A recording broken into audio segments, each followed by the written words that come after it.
Good morning, Madam Acting Speaker. I rise today to provide an update on the Bermuda Land Management Company Corporation. As honorable members may recall, I reported that the Bermuda Land Development Corporation, BLDC, would be fully dissolved by July 2025. Whilst we are very close to completion, this deadline will slip into August. I would also remind honorable members and the public that BLMC is fully operational and is managing all properties and operations formerly overseen by REDCO and BLDC.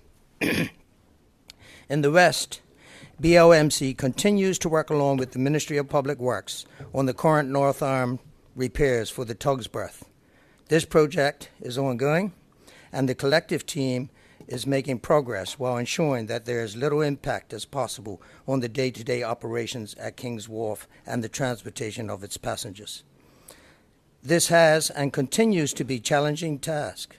At this time, I wish to thank all involved in the project repairs, as well as those who provide transportation and other services to the ships at King's Wharf. Madam Acting Speaker, the ongoing Marina Ports facility upgrade is now nearing completion, and it is anticipated that their newly renovated and upgraded site will be fully handed over by the end of July. As a reminder to all, this project will see the Marina Ports dockyard operation located in the North Camber relocated to the former Oracle sheds. However, Marina Ports will continue to operate within the ramp area. Madam Acting Speaker, the collective team of BLMC staff, Ministry of Public Works and Environment, the Ministry of Tourism, Transport, Culture, and Sport, and in partnership with Norwegian Cruise Line Holdings, continue to prepare and work together to be ready to embark on the planned major redevelopment project at King's Wharf Dock, which will commence in October 2025 and conclude by March 2026. Madam Acting Speaker, at the end of May, I reported that the BLMC was actively looking to find a positive solution for Daniels Head, as it has sat vacant for many years. I am extremely pleased to report that BLMC has entered in an MOU with NCLH to assess and evaluate the possibility of investing and potentially transforming this area into a first-class day tourism product. Madam Acting Speaker, I cannot stress enough to all honorable members and the public that these discussions are in the beginning stages, and despite rumors that have recently begun to circulate, nothing has been signed off on or agreed to. BLMC has not issued a lease to run a private cruise passenger area or any other form of private resort. Madam Acting Speaker, what I can share is that at this stage, BLMC has signed a non-binding MOU that provides 6 months for NCLH to complete their vision and concept with high-level financial requirements for us to consider. This opportunity is still in its very early stages, and conceptual designs and financial models have yet to be developed. I wish to inform honorable members and the public that should this development mature and move forward, stakeholder engagement will be a major part of the process, and I am committed to continuing to deliver updates via this honorable House for this and any other potential projects.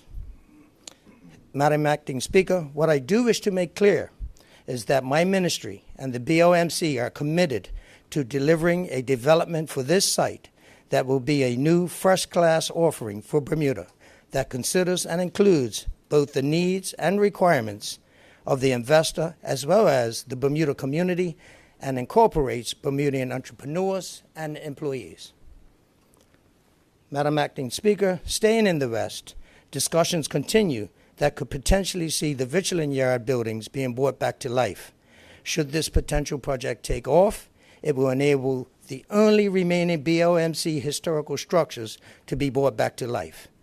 At this stage, it will be premature to provide any specific information as we still have a lot of work to do.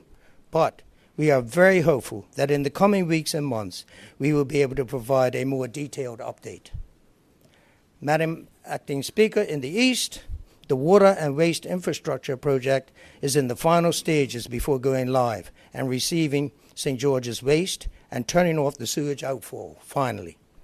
Unfortunately, there were delays receiving the pumps, and the final pump configurations at Market Square and King Square are currently ongoing, and sewage transfer to Southside is anticipated to begin in August.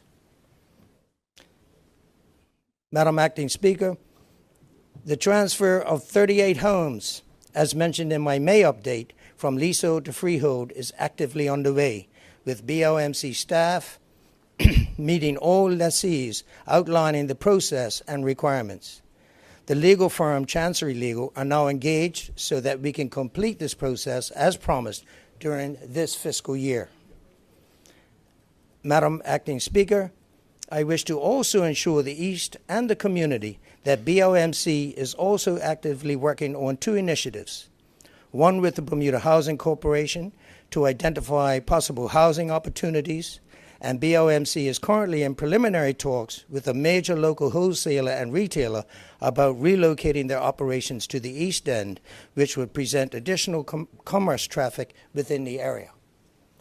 In closing, I wish to assure this Honourable House and the public that these updates will continue and the Board and management remain committed to delivering on their mandate. Thank you, Madam Acting Speaker.